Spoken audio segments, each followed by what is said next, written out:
orang muda yang diberkati oleh Tuhan. Hari ini saya berkesempatan untuk membawakan firman Tuhan. Judul yang saya ambil adalah orang muda yang mendapat tempat di hati Allah. Bagaimana itu orang muda yang mendapat tempat di hati Allah? Ada beberapa banyak orang-orang muda atau tokoh-tokoh Alkitab yang ada di Alkitab itu mendapat tempat di hati Allah.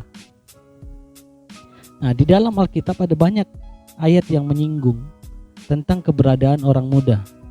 Yang pribadi saya berpikir bahwa Allah senang memakai orang muda menjadi alatnya, dan mereka menjadi orang muda yang luar biasa. Seperti Yusuf, itu bisa dibaca, teman-teman bisa baca di Kejadian 42 ayat 6 ya.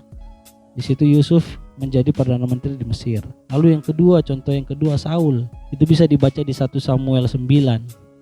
Lalu yang berikutnya ada Daud. Mungkin teman-teman sendiri sudah mengetahui kisah Daud. Daud menjadi raja setelah Saul ya, Raja Saul. Itu bisa dibaca di 2 Samuel 5 ayat 1 sampai 5. Dan yang tidak kalah hebohnya lagi adalah Daniel. Dia menjadi pejabat kerajaan Babel dan Persia. Itu ada di Daniel 6 ayat 1 sampai 28. Itu beberapa tokoh-tokoh Alkitab, tokoh-tokoh anak muda yang dipakai oleh Tuhan. Nah, yang pastinya tokoh-tokoh Alkitab yang saya sebutkan tadi itu mungkin tidak asing lagi bagi teman-teman sekalian. Teman-teman sudah mengetahui kisah-kisah mereka, dan masih banyak lagi tokoh-tokoh dalam Alkitab yang menceritakan tentang orang muda yang berhasil menjadi pemimpin. Lalu sekarang pertanyaannya, orang muda yang seperti apakah yang mendapatkan tempat di hati Allah? Kira-kira kita masuk dalam kriteria tersebut atau tidak? Mari kita belajar sama-sama. Orang muda yang mendapat tempat di hati Allah adalah orang muda yang pertama memiliki mental yang kuat dan tidak mudah menyerah pada keadaan. Yusuf diuji dengan sangat parah, mulai dari saudara-saudaranya memasukkan ke sumur, lalu menjualnya. Terlebih lagi dia berada di tempat yang mungkin atau bahkan dia tidak ketahui dia ada di mana itu. Bahkan difitnah oleh istri Potifar. Namun Yusuf tetap memperlihatkan kualitas mental yang kuat. Nah, di sini nih kualitas mental yang kuat diuji dengan tantangan-tantangan yang seringkali kita hadapi. Tapi bagaimana caranya supaya kita tetap memiliki kualitas mental yang kuat, dan yang terlebih lagi mengandalkan Tuhan di dalam semua masalah kita.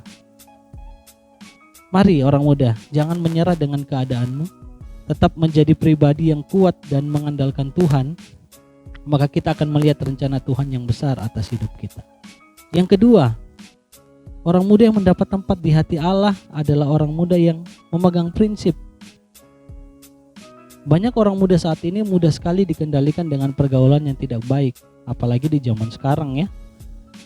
Gadget itu kita sudah dikendalikan ya dengan berbagai-bagai hal, padahal seharusnya kitalah yang harus memegang kendali atas pergaulan kita, bukan sebaliknya.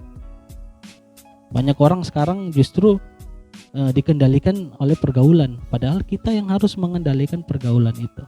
Seperti contohnya Daniel, yang keadaan sebenarnya dapat membuatnya menyangkali imannya untuk tetap percaya kepada Tuhan. Mungkin teman-teman sudah tahu ya cerita tentang Daniel. Tetapi karena Daniel memilih memegang prinsip untuk tetap percaya kepada Tuhan apapun risikonya, akhirnya Daniel pun dipakai Tuhan dalam hidupnya.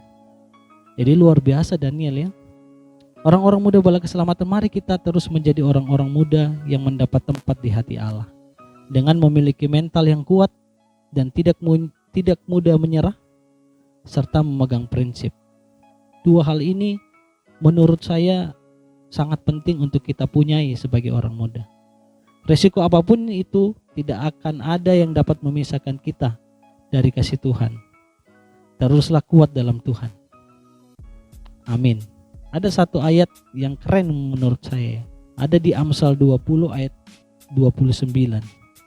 Hiasan orang muda ialah kekuatannya, dan keindahan orang tua ialah uban. Amin. Kiranya Tuhan memberkati kita semua orang muda yang ada di dalam Bala Keselamatan, dipakai oleh Tuhan dan kita bisa menjadi berkat bagi orang-orang di sekitar kita. Haleluya.